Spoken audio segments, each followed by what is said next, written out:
Kung iba kung taga-sayaw na lang. Taga-sayaw na lang ako. Asan yung kakanta mo? Asan yung song? Pasko na lang muli, araw natin pinapamiti. Pasko, Pasko, Pasko na lang muli. Sayaw, sayaw, sayaw.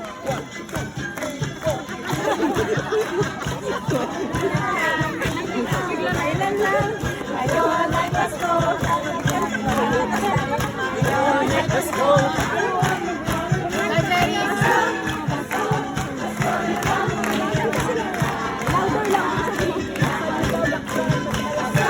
Pasko, Pasko na lang muli.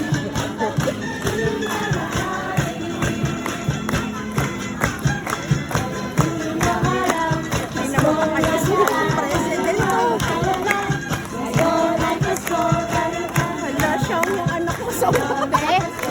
Ang dami exposure. Oo, yung malakas na ako. Ate, hindi mo na sabihin, dapat pala binili ko yung thank you po ni President. Ay, oo. Baka magtanong sa president, anong gusto niyo? Sabi mo magtaas ng kumay. Hindi ko lupo.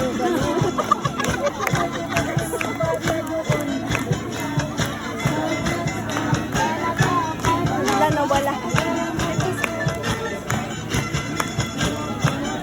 Wala nang kumanta na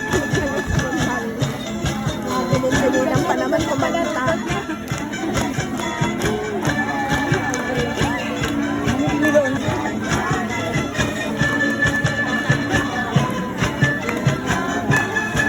Si First Lady, ganado. Buti na lang, cute mong katabi mo ano.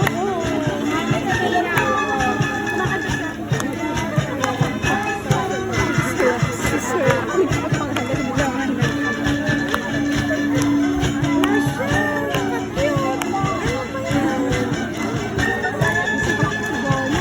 Buti nga hindi sa snobbish kanina, parang yung bata. Hala, lagot pinapalo niya.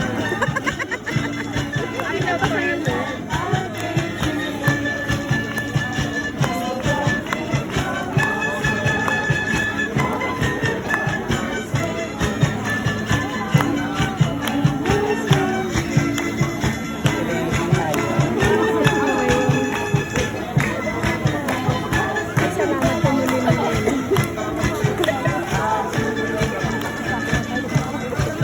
Okay, mamaya sabay-sabay ha. Ang Pasko ay sumapit. Alam natin Alam na yan. Alam natin yan na.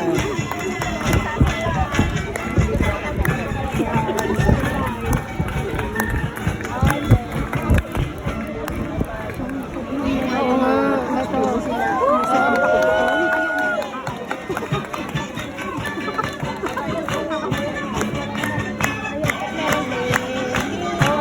Pasko ay sumapit, tayo ay magsiawit. Nang nagpapatid, tayo sa pag-ibig. Nang sigasig-siga, may katuhan ng sigaya. Ay magsipagandong na daming aral. Laging sa Nadidistract ako. Nadidistract ako.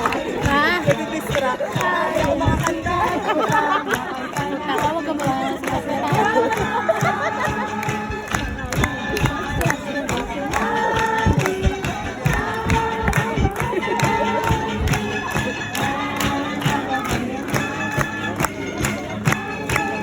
Si Donna, ang likot.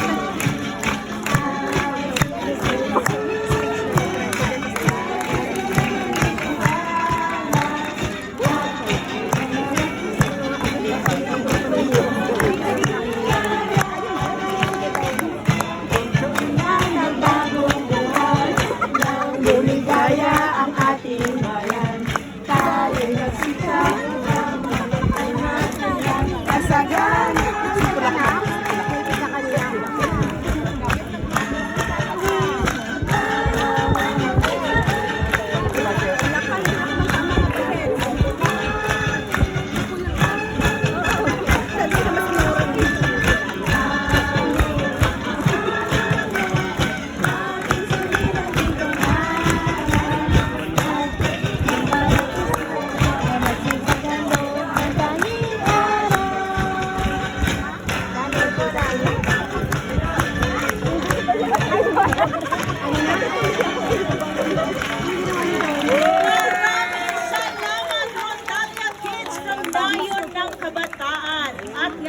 naman po upang handugan tayo ng kanyang pamaskong mensahe. Bigyan po natin ng masigabong palakpakan ang ating mahal na Pangulo, Ferdinand R. Marcos Jr.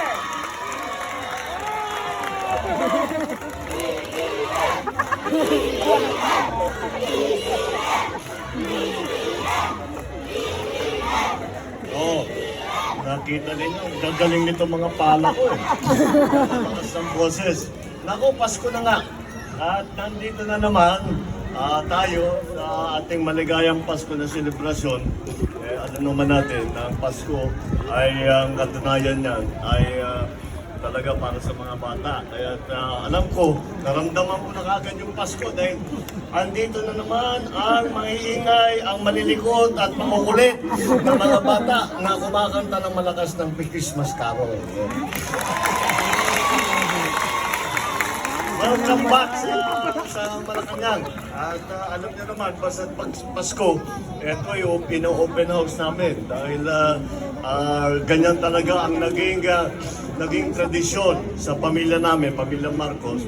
Nung bata pa ako, at dito pa kami nakatira, basta't Pasko, meron kaming handa para sa ating mga maliliit na alagaan. Kaya nandito po tayo ulit. At alalahanin ninyo, itong ating pagsasaya dito ay hindi lamang dito sa palasyo, kundi sa iba't ibang lugar sa buong Pilipinas. At dahil kagaya nga ng sabi ko, ang Pasko naman ay para sa mga kabataan. Kaya tinitiyak natin na kahit sino at napadpad sa malalayo sa kanilang pamilya, sa kanilang mga mahal sa buhay, ay kahit papano ay meron din silang Pasko. Kaya maraming salamat lahat ng mga staff, lahat ng mga tumulong sa atin. Siyempre, led by DSW dito. Pero hindi maliit na selebrasyon ito, hindi maliit na preparasyon ito. Dahil nga, hindi lamang dito, kundi sa buong Pilipinas. Kaya gawin natin na lahat. Nahirapan tayo itong nakaraang taon. At tinamaan tayo ng nag-umpisa sa La Nina, na tagtuyot ang ating agrikultura. Tapos sinundan naman ng muna yung El Nino, sinundan naman ng La Nina, na puro bagyo naman. Kaya sana naman, mag-Merry Christmas lang tayo kasi tayo'y nabigyan ng kaunting oras, kaunting pagkakataon na makasama ang ating mga mahal sa buhay, nakapag-celebrate ng konti, magsaya ng konti, at kumain ng masyadong maraming lechon at saka mga hamon. Yan ang Pasko para sa Pilipino. At sa Pilipino ay talaga naman pagka pinagdiriwang ang Pasko na iba ang selebrasyon ng Pasko ng Pilipino. Kaya ipagpatuloy natin ang tradisyon na yan. At sa inyong lahat, maligayang Pasko at maligayang Pasko. Yes, maraming salamat, Mr. President. Ngayon, tumako naman tayo sa ating ceremonial gift giving. Okay, pangungunahan ito ng ating Pangulo at ang ating unang ginang. Kasama din po si Sir Simon at si Sir Vinny. Okay, again, kids, first 30 po ang mabibigyan. Lahat po ng mga bata ay makakatanggap ng regalo. Maaari lamang po ay pumila tayo ng maayos. Maraming salamat po. Huwag po tayo magtulakan. Lahat po tayo mabibigyan.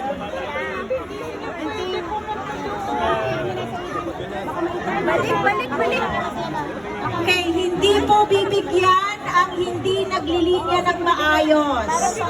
Lahat kayo ay bibigyan.